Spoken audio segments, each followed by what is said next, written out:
বাংলাদেশে ফ্রিল্যান্সারদের দীর্ঘ এক দশকেরও বেশি সময়ের দাবি ছিল একটি পেপাল। বিভিন্ন সময়ে উদ্যোগের কথা শোনা গেলেও শেষ পর্যন্ত তার বাস্তবায়ন হয়নি।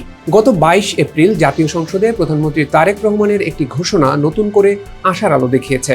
পেপাল আসলে কি, এটি বাংলাদেশে চালু হলে আপনার জীবনে কি কি পরিবর্তন আসবে, আর এর ঝুঁকিগুলোই বা কি?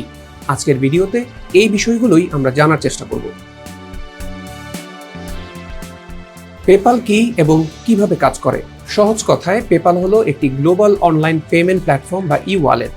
এটা অনেকটা আমাদের দেশের বিকাশ, নগদ বা রকেটের মতো। তবে বড় পার্থক্য হলো, বিকাশ, রকেট বা নগদ দিয়ে আপনি দেশের ভেতরে লেনদেন করেন, কিন্তু পেপাল হলো ক্রস বর্ডার বা আন্তর্জাতিক লেনদেনের মাধ্যম। 200-র বেশি দেশে প্রচলিত এই সিস্টেম ইমেইল আইডি ব্যবহার করেই এক দেশ থেকে অন্য দেশে মুহূর্তেই টাকা পাঠানো বা গ্রহণ করা যায়। এটি কাদের জন্য গেম চেঞ্জার? বাংলাদেশের ফ্রিল্যান্সিং খাতের সবচেয়ে বড় বাধা হলো পেমেন্ট গেটওয়ে। অনেক বিদেশি ক্লায়েন্ট নিরাপত্তার কারণে পেপাল ছাড়া টাকা পাঠাতে চান না। পেপালে বায়ার প্রোটেকশন ও ইন্স্যুরেন্স সুবিধা থাকায় বিশ্বজুড়ে এর গ্রহণযোগ্যতা বেশি। বিশেষজ্ঞরা বলছেন, এটি চালু হলে ফ্রিল্যান্সারদের টাকা দেশে আনা শুধু সহজই হবে না, বরং খরচও কমবে। এছাড়া ক্ষুদ্র উদ্যোক্তারা যারা বিদেশ থেকে পণ্য কেনেন বা অনলাইনে কোর্স ফি দিতে চান, তাদের আর দামি ক্রেডিট কার্ড বা থার্ড পার্টির ওপর নির্ভর করতে হবে না। পেপালের সুবিধা কি? শুধু ফ্রিল্যান্সিং নয়, উচ্চশিক্ষার জন্য যারা বিদেশে যান তাদের ভর্তি ফি দেওয়া এখনো বড় এক সমস্যা। ক্রেডিট কার্ডের লিমিট বা নানা জটিলতায় অনেক সময় মতো ফি দেওয়া যায় না।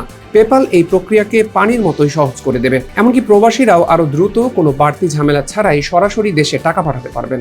এর সবচেয়ে বড় সুবিধা হলো নিরাপত্তা। আপনাকে বারবার ব্যাংক অ্যাকাউন্ট বা কার্ডের তথ্য অন্য কোথাও শেয়ার করতে হবে না। কেন সতর্ক থাকা প্রয়োজন? মুদ্রার এপিঠ যেমন আছে, ওপিঠও আছে। পেপাল চালুর ক্ষেত্রে সবচেয়ে বড় ঝুঁকি হলো ফিশিং মেইল বা হ্যাকিং। এছাড়া সরকারের সবচেয়ে বড় দুশ্চিন্তা হলো money laundering. PayPal to PayPal লেনদেন নিয়ন্ত্রণ বা মনিটর করা কঠিন হতে পারে। ব্যাংক বিশেষজ্ঞরা বলছেন, এটি চালু করতে হলে কেন্দ্রীয় ব্যাংক বা BFIUকে সপ্তাহের 7 দিন 24 ঘন্টায় মনিটরিং নিশ্চিত করতে হবে।